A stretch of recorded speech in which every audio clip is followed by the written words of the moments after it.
नमस्कार बच्चों, हमारा पिछला टॉपिक चल रहा था शब्द और उसमें हम कर रहे थे शब्दों का वर्गीकरण। आज हम उसी को कंटिन्यू करेंगे। तो सबसे पहले हम पिछला रिवाइज कर लेते हैं फटाफट से। तो हिंदी व्याकरण में शब्दों को 4 प्रकार से वर्गीकृत किया गया है। कितने प्रकार से? 4 प्रकार से। कौन कौन से है? पहला है स्रोत या उत्पत्ति के आधार पर, उत्पत्ति के आधार पर। तो 4 आधार पर शब्दों को वर्गीकृत किया गया है। पहला है स्रोत एवं उत्पत्ति के आधार पर, दूसरा है रचना या बनावट के आधार पर,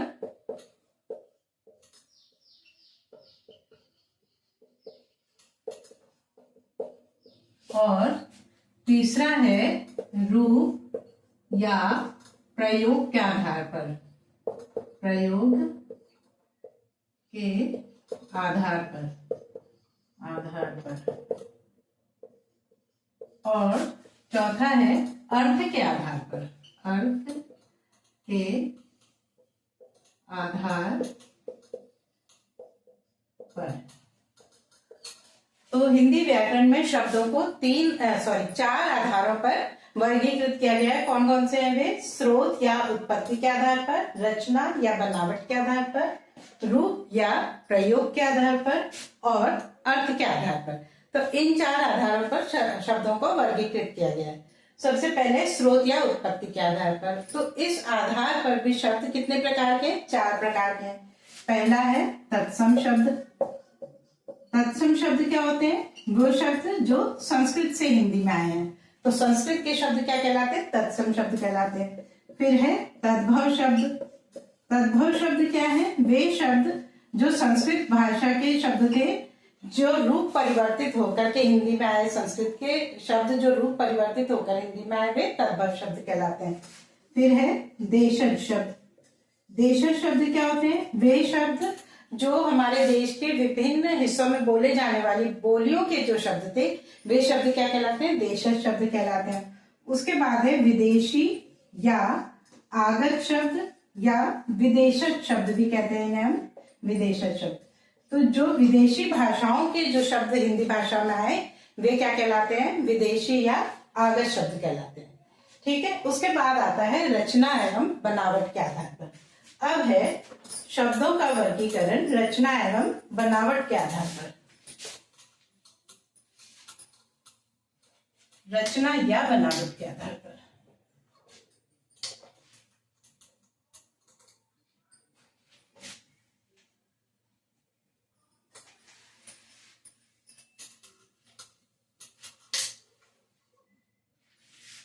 शब्द का वर्गीकरण रचना या बनावट के आधार पर।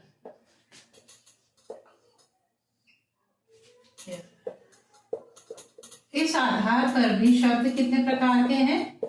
3 प्रकार के हैं। इस आधार पर भी शब्द 3 प्रकार के हैं। कौन कौन से हैं? पहला है रूढ़ शब्द, दूसरा है यौगिक शब्द,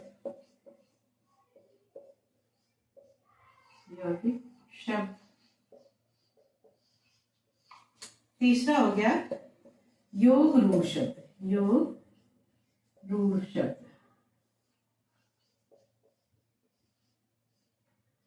ठीक है। तो रचना या बनावट के आधार पर, इस आधार पर शब्द कितने प्रकार के? 3 प्रकार के हैं। रूढ़ शब्द, यौगिक शब्द और योग रूढ़ शब्द। रूढ़ शब्द क्या होते हैं? वे शब्द जिनका खंडन नहीं किया जा सकता है, यानी जिन शब्दों को अगर हम टुकड़े करेंगे, जिन शब्दों को हम विभाजित करेंगे, तो उसका कोई अर्थ नहीं निकलेगा। तो जिन शब्दों का सार्थक खंड नहीं किया जा सकता, वे क्या कहलाते हैं? रूढ़ शब्द कहलाते हैं। या ऐसा भी कह सकते हैं, जो शब्द किसी अन्य शब्द के योग से ना बने हो, वे क्या कहलाते हैं? रूढ़ शब्द कहलाते हैं। इन्हें हम मौलिक शब्द भी कहते हैं। जैसे दिन, घर, दाल, रोटी, चावल और किताब आदि। आदि। ये शब्द क्या है, रूढ़ शब्द कहलाते हैं, क्योंकि अगर हम इनको अलग अलग करते हैं इनका तो इनका क्या होता है, सार्थक अर्थ नहीं निकल पाता। जैसे दिन है, इसको अगर हमने ऐसे लिख दिया दी और न, तो क्या होता है, ना इसका कोई अर्थ निकल रहा है ना इसका कोई अर्थ निकल रहा है। तो जिन शब्दों के सार्थक खंड ना किए जा सकते हैं वे क्या कहलाते हैं, रूढ़ शब्द कहलाते हैं। उसके बाद है यौगिक शब्द। यौगिक शब्द क्या होते हैं, वे शब्द जो दो या दो से अधिक शब्दों के योग से बने हों। वे शब्द जो दो या दो से अधिक शब्दों के योग से बना हो वो क्या कहलाते हैं, यौगिक शब्द कहलाते हैं। जैसे पाठशाला,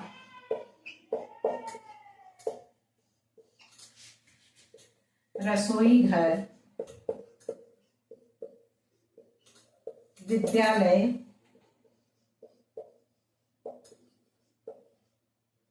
राजपुत्र आदि।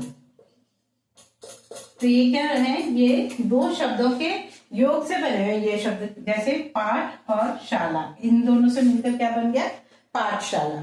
तो दो शब्दों के योग से बनने वाले शब्द या दो से अधिक शब्दों के योग से बनने वाले शब्द क्या कहलाते हैं, यौगिक शब्द कहलाते हैं। ऐसे ही रसोई और घर, विद्या, धनालय, राजपुत्र, ये सब क्या है, यौगिक शब्द है। ठीक है। उसके बाद है योग रूढ़ शब्द। योग रूढ़ शब्द क्या होते हैं, वे शब्द जो रचना की दृष्टि से यौगिक है, यानी जो दो या दो से अधिक शब्दों के जोड़ से बने हैं, किंतु तो वो क्या है, किंतु क्या अर्थ की दृष्टि से वे रूढ़ है। यानी हम बने तो वे दो शब्दों के जोड़ से, लेकिन हम उनका खंड नहीं कर सकते। अगर हम उनको खंडित करेंगे, विभाजित करेंगे, तो उस शब्द का जो अर्थ है वो अर्थ नहीं मिल पाएगा। जैसे जलज, देखिए जलज शब्द किससे मिलकर बना है, जल, धन, जल, इन शब्दों से मिलकर बना है। यानी जल में उत्पन्न हुआ, जल से जन्मा हुआ।